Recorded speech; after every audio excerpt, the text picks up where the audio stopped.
மதுராந்தகத்தில் திடீரென இருள் சூழ்ந்து கனமழை பெய்தது. இது பற்றிய கூடுதல் தகவல்களை தருகிறார் செய்தியாளர் இளங்கோ. இளங்கோ, தற்போது மதுராந்தகத்தில் எவ்வளவு நேரமாக மழை பெய்தது? விவரங்களை சொல்லலாம்.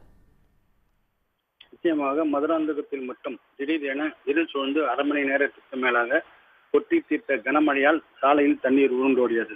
செங்கல்பட்டு மாவட்டம் மதுராந்தகத்தில் இன்று காலை முதல் வெயில் தாக்கம் இருந்திருந்தாலும் திடீரென 12 மணிக்குள் இருள் சூழ்ந்து மழை அரை மணி நேரம் கனமழையாக கொட்டியது. இதன் காரணமாக சாலைகளில் தண்ணீர் உருண்டோடியது. இந்த மழை என்பது மதுராந்தகம் நகரில் மட்டுமே பெய்தது என்பது குறிப்பிடத்தக்கது. வானிலை மையம் 12 மணிக்குள் மழை பெய்யும் என தெரிவித்திருந்த நிலையில் சரியாக 12 மணி அளவில் அரை மணி நேரத்துக்கு மேலாக கனமழை கொட்டிக்கிட்டது. தகவல்களுக்கு நன்றி இளங்கோ. உடனுக்குடன் செய்திகளை தெரிந்து கொள்ள சன் நியூஸ் பெல் ஐகானை கிளிக் பண்ணுங்க.